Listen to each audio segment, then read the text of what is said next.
Good morning সবাইকে। আশা করি আপনারা সবাই খুব ভালো আছেন, সুস্থ আছেন। আজ অশোক ষষ্ঠীর অষ্টমী। আজ মঙ্গলবার এমনিও আমি ভেজ খাই, কোনো চালের জিনিস খাই না। তার উপরে আবার আজকে অশোক ষষ্ঠীর অষ্টমী পড়ে গেছে। একদিকে আমার জন্য ভালোই হয়েছে, কোনো অসুবিধা নেই। আমার খাওয়া যেটা খেতাম সেটা খেলেই হয়ে যাবে মোটামুটি। আর আজকে সকালবেলা ঘুম থেকে উঠে আগে খালি পেটে একটা জিনিস খেতে হয়, ডাল খেতে হয়, গোটা মুগের ডাল। আর অশোক ষষ্ঠীর যে ফুল হয়, অশোক ফুল, সেই ফুল খেতে হয়। আপনারা কি খান? কেউ যদি কেউ খান আমাকে জানাবেন, আর আমি দেখাচ্ছি দেখতে কেমন হয়। দেখুন আপনারা, যারা খান না তারা দেখতে পাবেন কিরকম।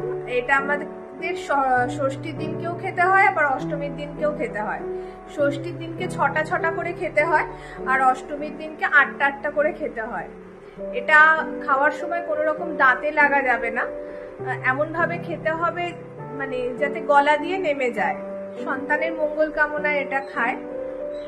এই রিচুয়ালসটা আছে আমার শ্বশুর বাড়িতে, বাবার বাড়ি, দুই বাড়িতেই আছে। আর এটা মানে সন্তানের মঙ্গল কামনার জন্য খেতে হয়, আর কোনো রকম দাঁতে লাগা যাবে না। সেই জন্য আমি একটু দুধ নিয়ে নিয়েছি, দুধ দিয়ে খাবো। আর আগের দিন দুধও ছিল না, কলা দিয়ে গিলতে গিয়ে যেন মনে হচ্ছে কলার কাছে গিয়ে আবার সব আটকে যাচ্ছে।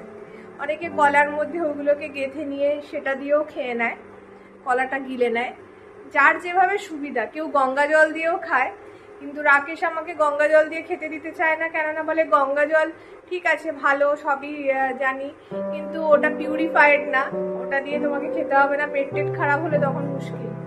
সেই কারণে ওটা দিয়ে খাই না আমি দুধ কিংবা কলা দিয়েই খাই। আপনাদের দেখাচ্ছি, দেখুন কিরকম দেখতে হয় অশোক ফুলগুলো। এই যে এইগুলো অশোক ফুল, এইগুলো অশোক ফুল, আর এইগুলো ডাল। এই 8টা করে আমি বেছে এই বাটির মধ্যে নিয়ে নিয়েছি। আর এই গ্লাসে একটু দুধ নিয়ে নিয়েছি, কাঁচা দুধ। এই দুধটা জাল দেওয়া হলে চলে না, কাঁচা দুধ দিয়েই খেতে হয়। এটা দিয়েই আমি এটা খাবো। এবার আমি খেয়ে নিই, একটু পরে, তারপরে কিছুক্ষণ পরে চা খেতে পারবো।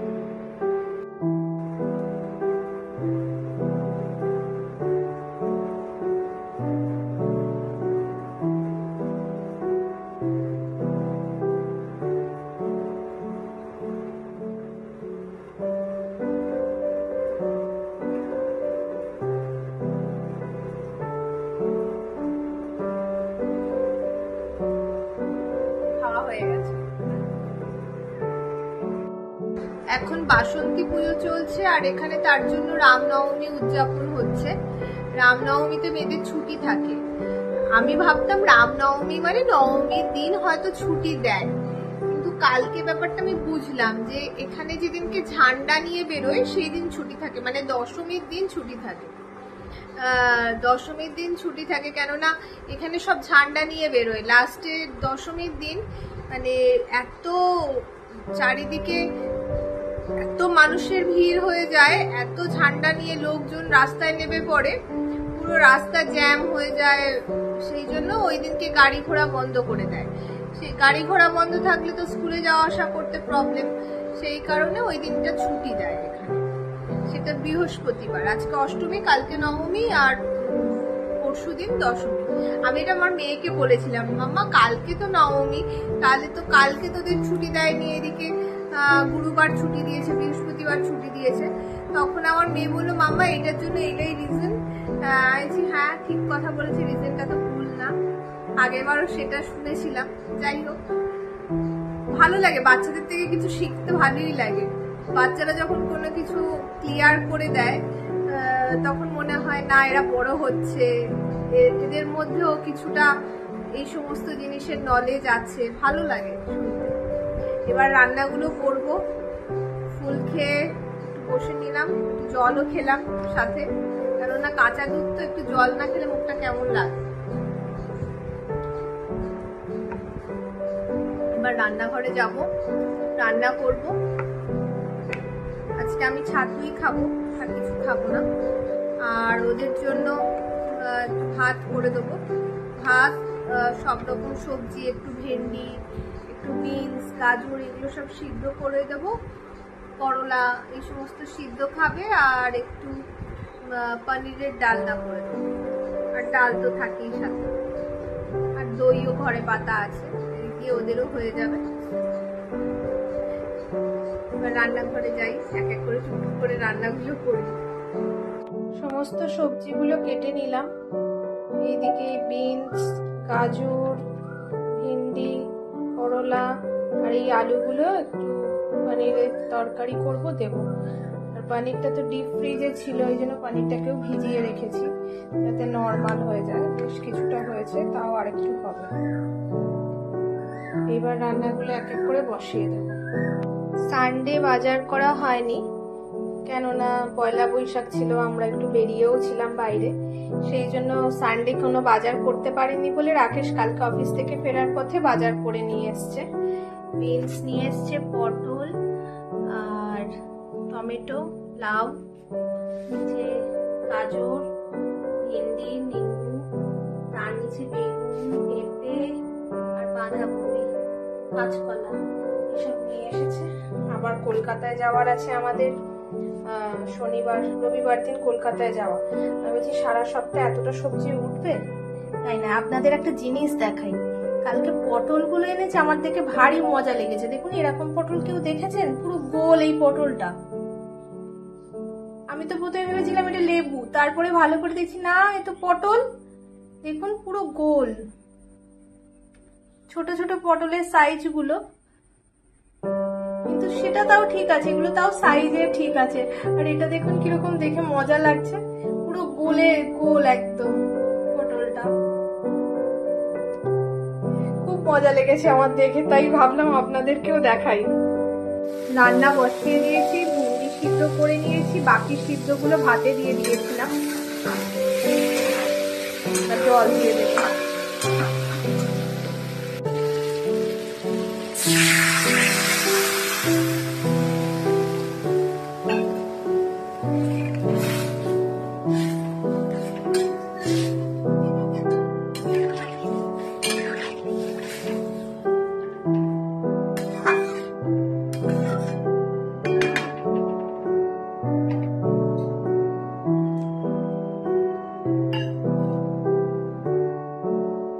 এক্ষুনি অফিসে বেরিয়ে গেল, আমিও ভাবলাম সবজিগুলোকে সমস্ত ফ্রিজে তুলে দিই, কেননা সবজিগুলো কালকে রাতে ধুয়ে দিয়েছিলাম আনার পরে, সেগুলো পড়েছিল, সেগুলোকে এবার ফ্রিজে তুলে দিই।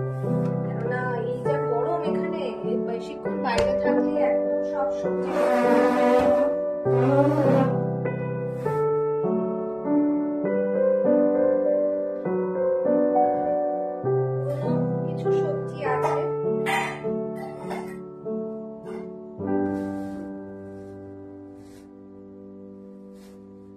বাজার থেকে রোজ দেখুন পুদিনা পাতা নিয়ে আসে, এদিকে কোনো এটার ইউজ সেইভাবে হয়ই না।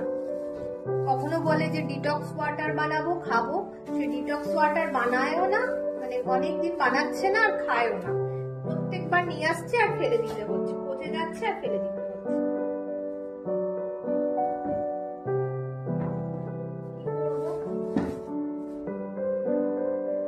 খাবে বলে যদি না এনে, এত এখন সবজির দাম, তার উপরে যদি এনে এনে সমস্ত ফেলে দিতে হয়, বড় খারাপ লাগে, কিছু করার নেই।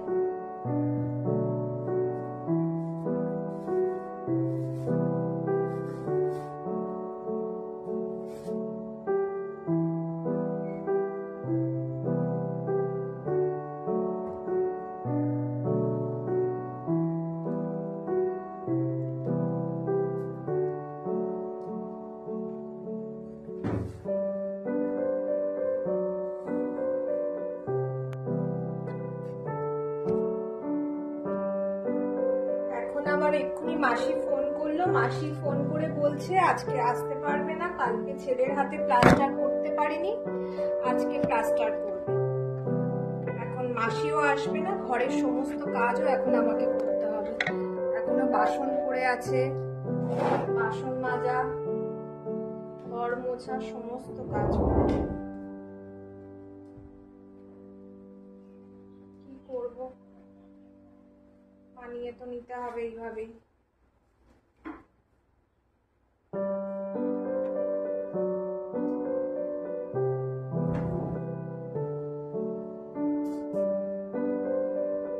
হলো সবজি তোলা। বাসনগুলো এবার মেজে নেব, ঝটঝট করে নিই। বাসন মেজে স্নান করব, ঠাকুরের পুজো আছে, সবকিছু করতে হবে, তাড়াতাড়ি করে নিই।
বাসন মাজা হয়ে গেছে, রান্নাঘরও পরিষ্কার করে নিয়েছি, একদম সমস্ত পরিষ্কার হয়ে গেছে।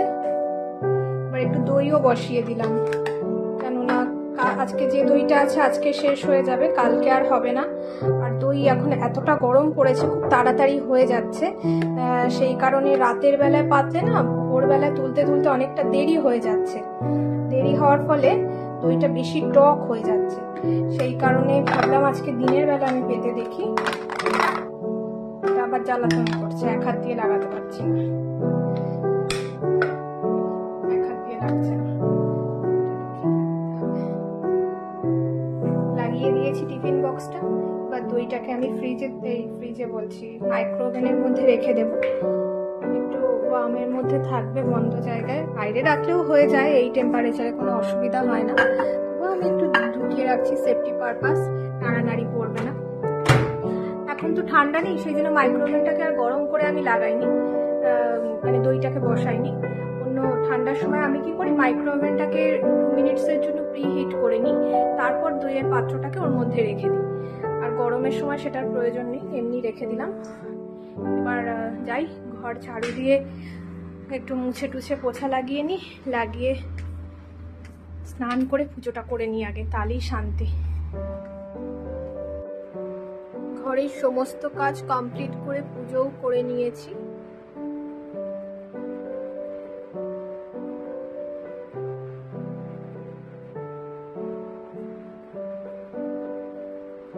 এবার মেয়ে আসার জন্য অপেক্ষা করি, আসতে এখনো বেশ কিছুটা টাইম বাকি আছে। আসলে তারপরে ও স্নান করে নিলে একসাথে লাঞ্চ করে নেব দুজনে। সন্ধে হয়ে গেছে, মেয়ে পড়তে বসে গেছে। আজকে হিস্ট্রিটা শেষ করতে বললাম, কমপ্লিট করতে বললাম, হিস্ট্রি পড়ছে এখনো। আর আপনাদের সাথে একটা জিনিস আমি শেয়ার করিনি, এই স্কেচ পেনটা দেখছেন, ওর যেখানে পরে কোচিংয়ে এক্সাম নিয়েছিল টিচার, ও সেখানে সেকেন্ড হাইয়েস্ট পেয়েছিল বলে ওকে এটা গিফট করেছে, তাই ও খুব খুশি। ইংলিশ ল্যাঙ্গুয়েজে না, একটু একটু খুশি, আবার বলছে যে ফার্স্ট হতে পারলে বেশি ভালো লাগতো, 1 মার্কসের জন্য হতে পারিনি, তাই একটু একটু ফোনটাও খারাপ। এখন পড়ুক, আমি অন্য ঘরে পালাই। এদিকে প্রেসার কুকারের সিটিও বেজে উঠেছে, মাসিও এসে গেছে, মাসি চা বানাচ্ছে, নিম্বু চা বানাচ্ছে। আর আজকে একটু মটর ভিজিয়েছিলাম, তাই মাসিকে বললাম একটু ঘুগনি বানাও আর পুরি বানাও, আমি রাতে আর হয়তো সেসব খাবো না, আমি কিছু একটা খেয়ে নেবো, যেহেতু আজকে আমার অষ্টমীর পুজো, সেই জন্য ওরা খেয়ে নেবে। বুট সেদ্ধ হয়ে গেছে নাকি আবার বসাতে হলো? না, এখনই তো আমি বললাম। আচ্ছা আচ্ছা, স্যালাড কেটো। হ্যাঁ মাসি, বিট কাটবো না। না আজকে আর বিট কেটো না। রাকেশ ওই অফিস থেকে জাস্ট এলো। আজকের মতো ব্লগটাকে এখানেই কমপ্লিট করছি। আপনারা ভালো থাকবেন, সুস্থ থাকবেন। আর আমার ব্লগটাকে যদি আপনাদের ভালো লেগে থাকে প্লিজ লাইক করবেন, শেয়ার করবেন, আর আমার চ্যানেলটাকে অবশ্যই সাবস্ক্রাইব করে নেবেন। সবাইকে গুড নাইট।